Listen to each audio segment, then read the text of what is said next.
Hello everyone, welcome back to The Media Couple. I'm Rory. And I'm Sophie. Where we break down the latest in film, TV and entertainment from an insider's perspective. Now, there is only one place that we can start at the moment, and it's between two of the world's biggest egos colliding. I'm talking about Trump v. Musk. Yep. Who would you be, Trump or Musk? I mean, not that I'd want to be either. That's such a hard question. Sorry, I know that was straight out the gate. That was straight out the gate. You've really put me in a corner here. Yeah, you don't have to pick. It's fine. But yeah. Thank you. I'm really appreciative. I realised that both of those would be bad answers. I just don't want that out there in the world. No, and I feel like both of those would be bad answers, whoever you picked. Exactly. So let's just move on with Let's move on with it. Let's move on. So sparks started to fly between the pair this week because President Trump basically threatened to cancel federal contracts and tax subsidies for Musk's companies. I mean, not great in the bromance. Not great in the bromance world. Not great in the bromance world. And interestingly enough, the feud went back and forth over a couple of days on X. No, not just X. It was Musk on X and it was Trump on Truth Social. They built their own, got their own media platforms, the media moguls that they are. Look, we don't call these the two biggest egos in the world for nothing. No, they've got to have their own platforms. I'm pretty sure that Trump was replying on Truth Social to Musk's responses on X, and then they were screenshotting each other's and responding in that way. Oh, I see. I'm pretty sure that's how it was working. So they're like cross-platforming. Oh gosh, yeah, the whole thing. I mean, they can only speak on their own platforms that they own. Yeah, right. Yeah, okay. God forbid they have discussion on Facebook. I mean, then you'd involve Zuckerberg. Yeah, I know. We don't bring Mark into this. No, all right, no, Mark hasn't done anything wrong. Let's leave Mark out of it. Well, he's done a few things wrong. Well, probably. Right. Anyway. He's not involved in this particular argument, but I'm sure he's involved in many others. Now, the feud went on the various social channels, and it ended up being with Musk threatening to decommission the US's only rocket ship that goes to the International Space Station. Yeah, now, that seems like it would be a problem. Yeah, you might ask why the hell I'm going on about this. Yeah, why are you going on about this? It's all to do with the film that recently came out, Mountainhead. Ah, yes. Oh, good. Yeah, that's a good point. Good segue. I like that one. Exactly. Yeah, Mountainhead. I mean, who is Musk in Mountainhead? The annoying, the head tech bro? His name's Van, something like that in Mountainhead, and he owns a social media company called Tran. Yeah. Sounds familiar. Mm-hmm. I mean, I think we okay, if you haven't watched Mountainhead, stop listening now. Yeah, spoiler alert. Yeah. I think Mountainhead came out at sort of the perfect time because all of this was going down between Trump and Musk. And then, this, who directed it? Jesse Armstrong. And interestingly enough, he also wrote Succession. Yeah, so he's familiar in the world of billionaires kind of, and their personalities and their egos. He's very good at doing that. Yeah. I think it's interesting when films always make you look critically at the world. Black Mirror does that really well as well, I think. Always, yeah. And I think Mountainhead is in the same sort of vein as Black Mirror in that it's, predicting a future that isn't actually too far away, that is probably rooted in what we have going on now. Yeah. And I think it makes you examine what you are doing yourself and how you're contributing to this sort of society. Yeah, it's extremely close to home. Yeah, I think it's definitely worth a watch, and I think it is very telling about where we are in the world, and is definitely interesting for people who enjoy news and art coming together. Absolutely. Well, staying on the subject of Trump and Elon, right? Okay. Because we can't get enough of those two.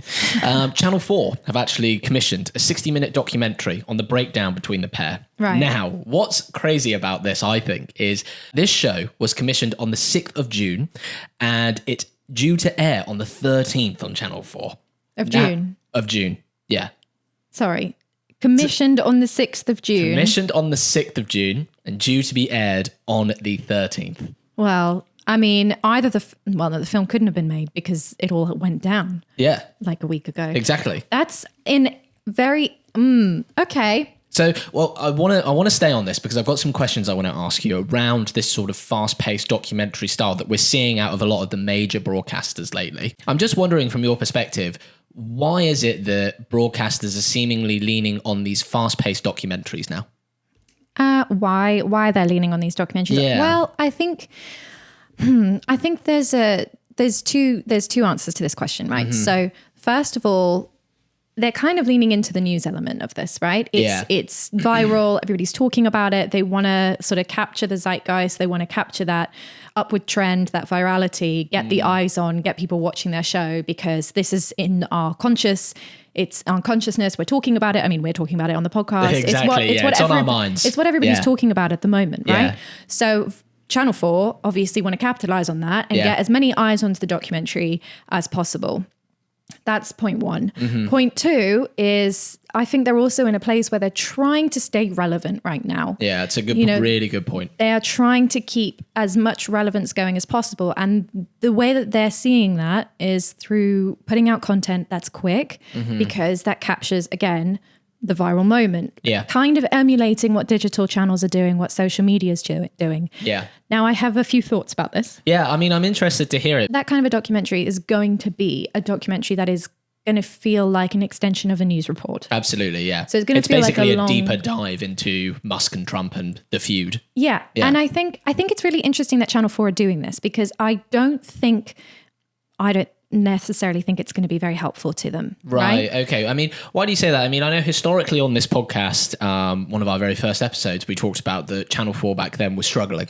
They're always struggling. I mean, to be fair, they are. But they are one of the big broadcasters who are really struggling and have been for a while. Yeah. Why do you think that they're leaning into this as an answer to help them? Well, because I think they're seeing what digital is doing and how quickly the pace is moving, and they want a slice of that pie. Okay, yeah. But I don't think that's helpful, Right. right?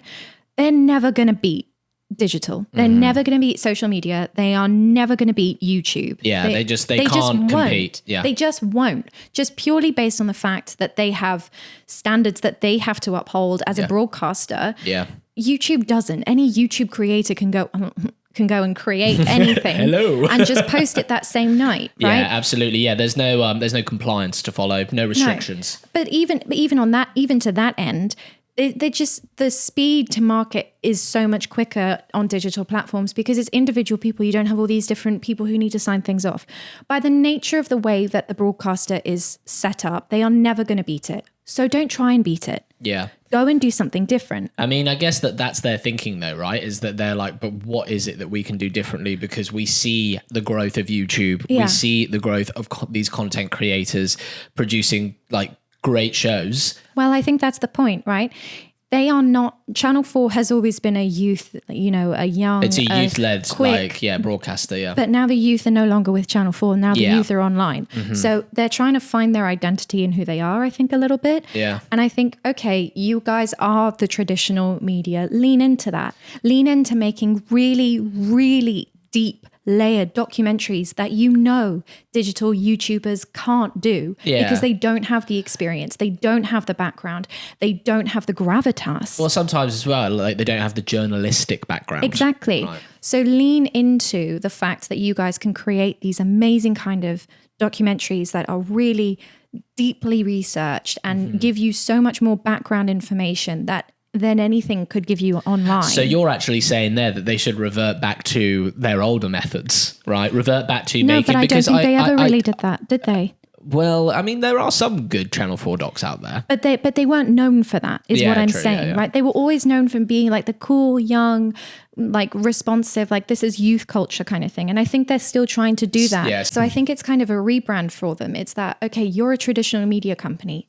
Be a traditional media company. Don't try and be cool. And own it. And I think that's what people go to these broadcasters for. They go to them because they think the content they're going to get is better than what they're going to get online. So lean into that. Make content that's better than online, because you can. I definitely agree with that, because you look at somewhere like Netflix, like when Netflix releases a big documentary, I feel like people flock to it. Like they are quite excited by it. Like, I'm always consumed by things on social media and engage with it and things on YouTube, but there is something about when a broadcaster as big as them makes something like that, you are naturally like, I really want to watch that. I really, really want to watch that series. Because it comes with this extra layer, right? Like in our society, which you see, if BBC makes something, if Channel 4 makes something, if ITV makes something, you automatically think, okay, it's going to have this level, this standard, this quality. Yeah. So I think to try and turn that around and just be about speed and speed to market, I'm like, that doesn't make sense for your business model. I don't.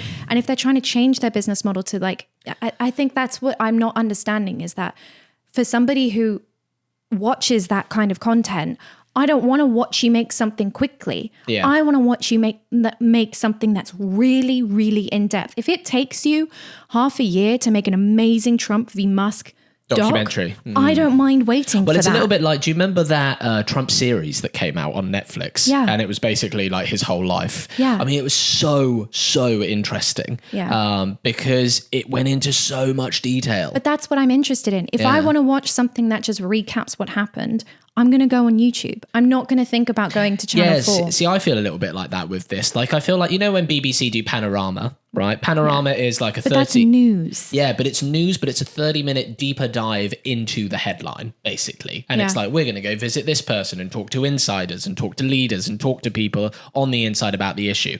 But it's also investigative. Yeah, exactly. I feel like that's the difference. Whereas with this, I kind of don't know what it's going to be, because I'm kind of like, how quickly have you got these interviews with people? Is it all going to be on like Zoom, or like, what's it going to be? You know, these interviews with people like who? I mean, and I guarantee you, if they were given an extra 6 months, they would have been able to make something even really better. Great, 100%. And I think that's the thing that's sad, is it's like, well, it's all about speed. It's like, but it isn't. I'm happy to wait. And maybe I'm by myself on this. I don't know if everybody else, obviously I don't know if everybody else thinks this, but I am happy to wait for something that's great than for it to come out now and be really quick. I feel like they're trying to capitalize on being viral, and it's like, you're never going to catch up to that. So don't try. Yeah. Just be great.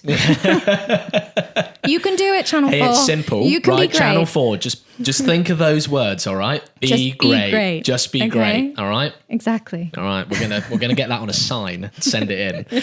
Well, I do have a couple of other questions for you. More questions? Yes, I do. I do. I have a couple of other questions around this idea. So do you think, I mean, I feel like you've kind of answered this one already, but with a documentary, I mean, you've worked on feature-length documentaries in your career. Do you think that the speed in which they're producing this particular one and these fast-paced docs compromises the accuracy that viewers are going to see? No, I don't think it'll compromise the accuracy, because everything has to be fact-checked. And that's just part of it. And you will have to present that, and you will have to fact-check, and you have to source every fact that you're saying. So I don't think the accuracy is going to be compromised, because they have a responsibility where they have to. Yeah. I mean, is that where it differs to social media? Because in social media, we see so many different opinions. Yeah. Nothing, lots of things aren't fact-checked. And that's why they have the platform that they have, and that's why they have the respect from people that they do. Okay, then you can talk about bias, and that's a whole different conversation. Yeah. But ultimately, everything that airs has to be based in fact, because if somebody puts in a complaint, right? Somebody complains to Ofcom and says that this isn't true, that then gets back to the channel. The channel then go, oh, well, we can check the paperwork from the production company. Let's check the paperwork. And then it turns out that the production company didn't do a fact check. Well, whatever the consequences are of that, whether you get a fine, whether you have a lawsuit, that can then be passed on to the production company. Yeah. Right? So you, at every layer, you're going, as the production company, you're going to fact check everything.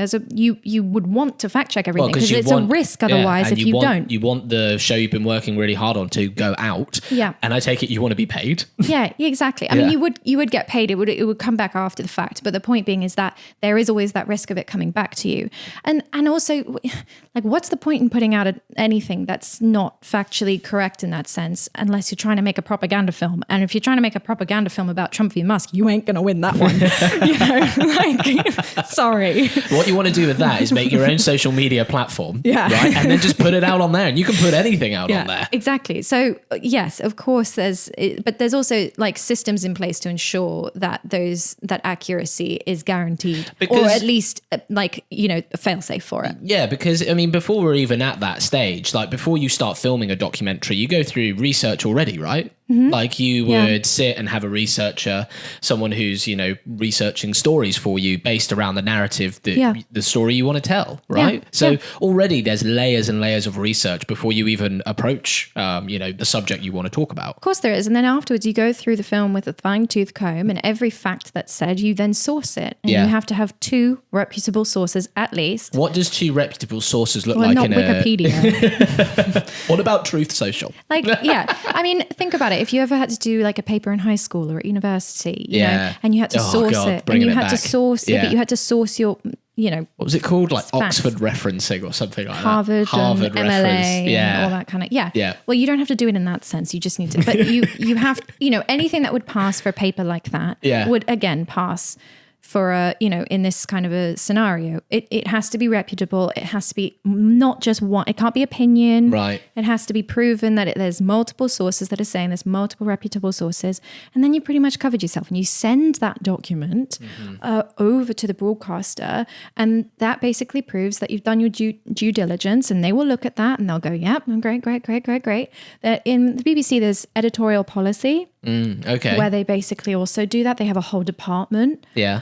That basically looks at like that's their job, like that's every their day, job. full time, Yeah, all the time going through paperwork of and that, basically. Exactly, Yeah. especially with the BBC, because impartiality is Of such a big course, yeah. thing. But yeah, so And I guess it's the BBC. yeah, exactly. So there's whole departments and teams and things that do that. Set up for Set this. up to ensure accuracy. How do So you- accuracy is never going to be an issue. Yeah, okay, but how do you feel like I guess you just have to be quicker, but with a documentary, a 60-minute doc that they're making with Trump versus Elon, how quickly are they going to have to fact check that? Well, I mean, fact Like, are we checking- talking like get like a team of 10 in overnight? We're going to watch this doc with a fine-tooth comb, get the lawyers in, like, because it No. needs to go out and Fact checking doesn't take that long. Okay. Fact checking doesn't take that long. As long as everything because you're doing it along the whole process of making the doc as well, right? You're going to go in and make the documentary with facts that Yeah. you have already researched. So the big facts and stuff, you're going to be able to quickly, back those up with sources, because the producer or the director who's sitting in the edit with the editor isn't going to go in and be like, well, let's make the sky purple. Like they know the sky is blue because they've done the research that the sky is blue. And they so looked up. Exactly. So when it comes to sourcing it, you can be like, oh yeah, the sky's blue. yeah, great. The Amazing. things that change would Yeah. be like the numbers, for example. Like sometimes numbers can be ever so slightly off, and so then you kind of have to change the language around things, or dates, I guess. Dates sometimes can be slightly off. Yeah. Yeah, it's those specific things, Yeah. but that doesn't take too long to go through. Okay. Yeah. Okay, great. So Well, speed on that isn't an issue. I think the thing that is an issue is layering and depth and new information. Yeah. That's the thing that makes me think, oh, you're not going to be able to get that much, because everything they're going to be able to get is what's already out there. Well, it's been reported in televisual that it's apparently some insiders are talking in the documentary. So who that is, I don't know. Well, but again, like the insiders who were actually the insiders at the time. yeah, I mean, you want to They're not going to be talking about this. It's way too risky for them to talk about it. Yeah, absolutely. Yeah. And also, don't tell me that they're going to fly all the way over to the States and have conversations over there. Who's the insider? Yeah. Right? What? The Trump team that live here in London? No. No, they're not coming over here. I get it. And insiders, there'll be some insiders. There'll probably be a journalist. There'll probably be, there'll definitely be a journalist. Yeah. There always But is. like, I think that's the thing. And that's the nature of anything that's immediately happened. You're not going to have that much information that's going to be out there anyways, because people still need to synthesize what's happened in their own brains, the people Yeah. who are actually there. I mean, to be fair, apparently it's calmed down a bit now. Apparently both of them regret certain things that were said. So, all right. Lovers tiff. Yeah, let's just kiss and make up. Okay. I do have a bit of a funny question here Okay. that hopefully closes out this episode in a very nice way. Oh, okay. So, Sophie, Rory. if we had 48 hours to make a doc, no sleep, £50 budget. No sleep? Yeah, we haven't slept. Right, we haven't slept. Why no sleep? We just haven't slept. Like we're tired. We're really tired. We've been up all night fact checking the Elon, the Elon versus Trump I documentary. love how that's what I latched onto. Exactly. Yeah, we've been up all night doing that. Mm-hmm. And historically, you said it would take 2 hours. It hasn't. It's been hours. I didn't say it would take 2 hours. Well, whatever you said. £50 budget. Right, Sophie. Yeah. We've got 48 hours. You've got 24 I'm hours giving now. us less time. Sophie, if we had 48 hours to make a doc, no sleep, £50 budget, and one camera phone, what's our subject? What are we filming? What are we making? Over to you. Okay. It's 50 quid. We've got 50 quid in the bank, yeah. Okay. I would say you and we only have you and me. Yeah, it's just you and me. Right. Okay. So you've got your phone. I've got yeah. my phone. No, we've only got one phone. Well, no, you've got your phone and I've got my phone. Like, why would we only have one phone? Okay, fine. Yeah. Right. So the 50 quid is split down the middle. Okay, You yeah. get 25, I get 25. Yeah. We set a timer here and we have 24 hours to get as far as we can, Right. distance-wise. Yeah. And only spending £25. Oh. And we film our journeys, and it's a race, right? And we film every interaction on our phones. Like just all on our phone, basically. That we're having, how we're bartering, what we're getting, how we're getting, where we're going. And then at the end of the 24 hours, that's it. And then we basically come back together, edit it all. How do we get back? Well, we have actual walk. money, but we can only spend, The the 25. 25 each in part of this game. Then we come back together and we edit it. We are clearly not sleeping. No. We edit it and that's that. And I love along the way, that. we have to get everybody to sign a release form. Yeah, everyone who's in it. So make sure you've got a release form formula on your phones at all time, or you're just carrying that in your pocket. There you go. That's my That's documentary. basically. I mean, in 48 hours. I'm not gonna lie, that 50 sounds quid. really good. Like maybe we should just do that anyway. No, I think that could be I'm a not right doing laugh. the no sleep. Just not doing it. I mean, yeah, you'd have to have some sleep, but it reminds me of it's like the non-hunted version of hunted. Yeah, basically. Like yeah. no one's hunting us. No, But we're in a race against each other. Yeah, exactly. Yeah. Which And way we're do you think you'd competitive go? Do people. you think you'd go up towards I'm not Scotland? telling you. Or would you try and be like, I was trying to think. I don't know why, but my mind automatically went, I'm going to go to France. But then I was like, I don't think 25 quid is going to get me to France. So it would be me doing some serious haggling with... And at that point, you with the might ferry- only be in Dover. Yeah, with and the then you don't ferryman. get any And they'd further. yeah, exactly. They'd be like... It's a risk. Yeah, It's a risk. These It's are a all risk. the... And I can't swim that far. Tune in next week. To for when this. Rory swims the English Channel. But then I'll get over there and I'll have £25 and they'll be like, no, sir. How did you get to the English Channel? What? How did you get to the English Channel? I walked. You walked. I ran. You have 24 hours. Well, what would you do? Would you get a bus? I'm not telling you. Would you get the Megabus? Yes, get the Megabus. I don't even know how much is that nowadays. I haven't been on a Megabus in ages. I know. How much is the Megabus? And as well, every time we've ever been on a Megabus, it's always crashed. So it's not a good omen in our house. No, it's not been a very good omen, to be fair. Yeah. No. So you're not telling me where you'd go? Come on, No. give me an idea. It's a secret. Would you go to Scotland? To see my sister. To see your sister. Sophie's sister lives in Edinburgh. Hello, Alexandra. I don't know. I would try and find my way to an airfield. See, if there was no sleep, I feel like you would get to the airfield and just doze off. No, I'd find my way to an airfield and then I would try and get on board a plane that, How would you do that? Well, a What, plane. you'd haggle? Yeah, I'd be like, I'm really sorry. I just need to get up to Leicester. To Leicester. I don't know. That is a weird the first thing. place that You came have to never been to Leicester.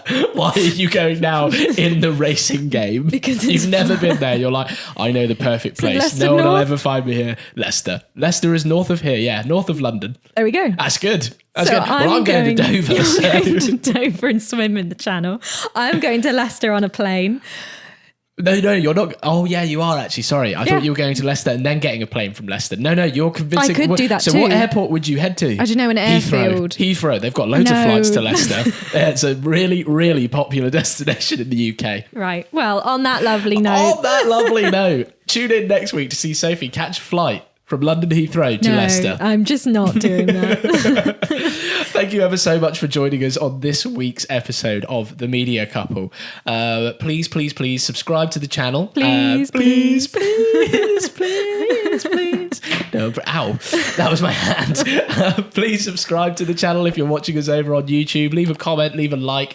And if you are listening to us on Apple or Spotify, please leave us a review. It massively helps out the show. And thank you so much for being here. Yeah, thanks for listening and see you guys next week See you next week. in Leicester. Bye. Bye.